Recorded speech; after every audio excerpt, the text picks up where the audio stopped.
What's up, Lore Masters? This is a continuation of a series dedicated to breaking down the TNG episode, The Drumhead. If you haven't, I would suggest watching it from the beginning, as this is already 8 minutes into the episode, and you'd be doing yourself a favor to watch it from the start. Check in the top right-hand corner or in the description below. With that out of the way, let's just get into it. Before going too much further, I want to address a few comments that I am seeing consistently in this breakdown. The first is that we don't see security officers on the Enterprise because of electronic security. The computer can detect issues and respond appropriately. This is fair enough, except the computer and electronic systems can be easily fooled or deactivated. I mean, we see it time and again. If it is the case that the Enterprise didn't utilize security personnel because of a reliance on the computer, then it only pushes further how egotistical Starfleet is. Most major powers, and especially the Romulans, would have countermeasures for Starfleet security systems. Additionally, many have tried to call Sati racist and bigoted. In a lot of instances, this appears to be because of the person's own history of having to deal with malice and just placing it onto her. In fact, some are so passionate they have called me dishonest and not labeling her as such. I see no evidence that Sati is actually a racist, nor a bigot. She is a person consumed by fear. When you watch her, she easily shifts from person to person, finding fault and cause to be alarmed based on her needs and her fears. She uses whatever is present to damn a person, whether it be the blood in their veins, their beliefs, or even their history. She attacks Tarsus, Picard, Worf, and even mildly Beverly. It is possible that she's a racist, or speciest. But again, I don't think we have enough evidence here to prove that. Moving on to the episode proper, Worf arrives after conversation between Sati and Picard to discuss the investigation. Curiously, when you watch the interaction between Sati and Worf, the facial expressions are done extremely well. You can see that when she identifies him as a Klingon, she is immediately suspicious, distrusting. Though, again, this appears to be her modus operandi, as I've discussed before. We have a Klingon spy for the Romulans, and now another Klingon is just walking in. She seems to be a creature of trying to connect things that aren't necessarily connected. Worf advises them he figured out how the spy had gotten the information and how it was transported off the ship, utilizing a specialized hypo syringe. The explanation is, of course, tech and not required for this breakdown, but one important line to listen to here is that when Worf states that the hypo syringe could be utilized without a person's knowledge, Sati counters him by saying that perhaps the person would have known, that it was with their knowledge. It's subtle, but even here you can see that she is looking for conspiracy upon conspiracy. No explanation ever seems to be enough for her. Sati puts Worf in charge and is extremely excited that he will be assisting, taking an instant shine to him. With him now doing her bidding, she's back to trying to find her form of the truth. Again, listen to the wording in this scene before it moves on. She states that they are doing an interrogation of the spy. An interrogation. She's not corrected either, not by Picard nor Worf. When you think about it, this is slightly concerning, especially during this point in Starfleet's history. Interrogating someone isn't really Starfleet's way, at least not right now. Both Picard and Worf would generally balk at the thought of Starfleet officers, quote-unquote, interrogating someone.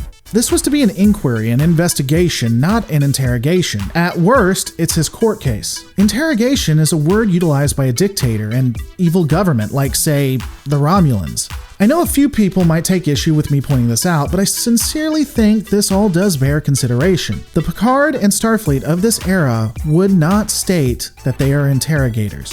During the interrogation, Worf puts the screws to the spy. I think it's interesting what we see Worf say here and the implications of it. Worf states that he has tracked every person that has arrived and left the Enterprise since the spy has been on board. He notes that he specifically tracked a Tarkanian diplomat that disappeared without a trace. We do see Worf do this type of investigation again with Tarsus. It's curious though. With the spy, it's okay, but with Tarsus, everyone feels it's different. Now don't get me wrong, I'm not saying that what Worf is doing here is wrong, but it's that slow fade that I've been discussing. It all starts with legitimate threats and legitimate counters to take care of those threats. However, with the right influence, we just continue moving that line until we're going after everyone we disagree with for everything they've ever done. We'll see this behavior later and I'll reiterate it then, but right now, this is a legitimate tracking of other people and movements. But ultimately, Worf will begin looking at what a person did as a child, not looking for the truth and to safeguard the Federation, but to punish someone and give a false sense of security. Luckily, in 2019, we don't have people on both sides going after others for what they did 30 to 40 years ago. That would just be crazy.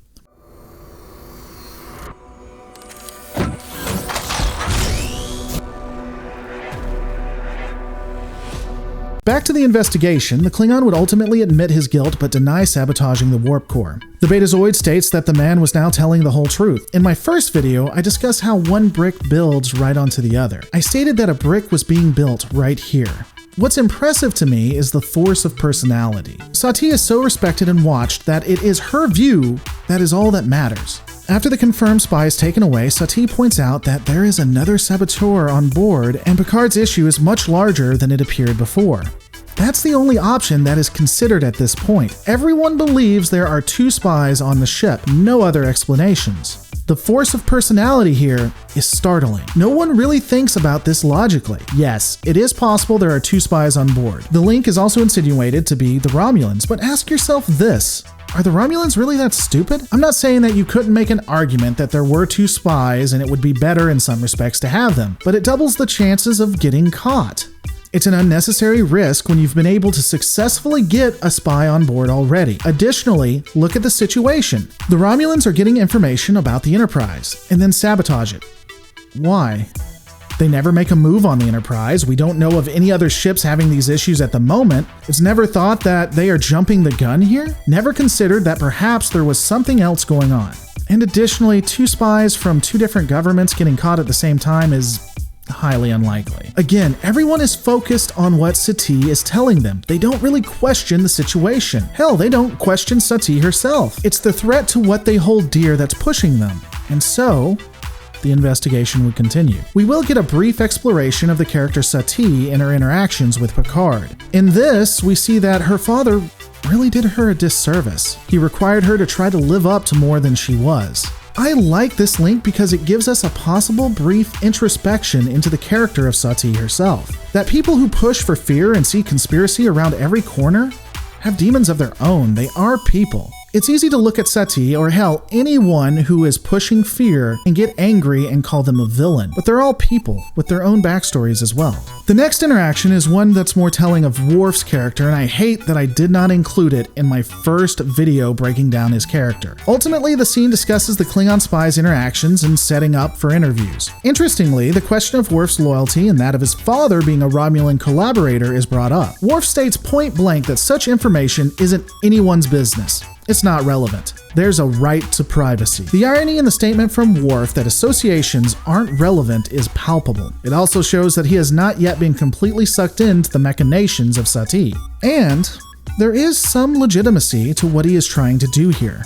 I'm going to take a moment to address a common argument that comes up as well. Many will try to justify all of this, especially when it comes to the rights of Tarsus, by saying it's a military ship, that Starfleet is using military law. Starfleet military law, especially during the Next Generation, is sketchy at best. We can't be completely sure what is and isn't legal. We don't exactly know what laws or rights one may have. Presumably, they have some rights at least, as Tarsus is granted constitutional protections. I could also bring up that old chestnut of Picard stating that Starfleet is not a military and go over episodes, even within this season, that would back this opinion up. However, I think that would be dishonest because while there are some inconsistencies, I do believe that Starfleet had started moving into a role of a military here. Now, they'll never truly get there until the Dominion War, but at least they're moving in the right direction. So would they operate like how a military would, or would they still try to be civilian to some degree? I'm honestly not sure, but would lean civilian given how Picard defends everything from a more civilian point of view.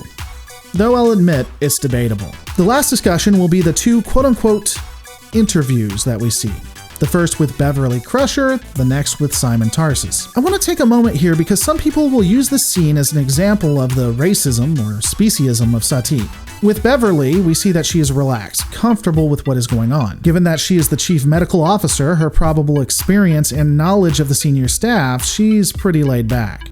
Relaxed. She's also innocent of any crime, so there's no reason to be worried. But I want to note here, we don't see the entire interview. We come in partially through. We don't know the questions that occurred before what we see. I honestly think it's likely that she was asked where she was born and if she was human. Why? Because you need a baseline. We know that the Betazoid isn't reading thoughts, but is reading emotions. So it might be necessary to understand and listen to what they think is the truth versus what is not. That seems the most likely, but again, I don't know. What are your thoughts? The two interviews here are pretty benign. I'd break down the interview with Tarsus, but there's not a lot going on, and it may come in later and we'll reference back to it when it does. After Tarsus leaves, Satine and the Betazoid state that they can stop searching. This man is clearly lying. This is probably where the split from reasonable to unreasonable starts. They focus in on Tarsus, which, let's be honest, is probably the best thing that could have happened if there was another spy. Tarsus is lying, and he is on a military ship.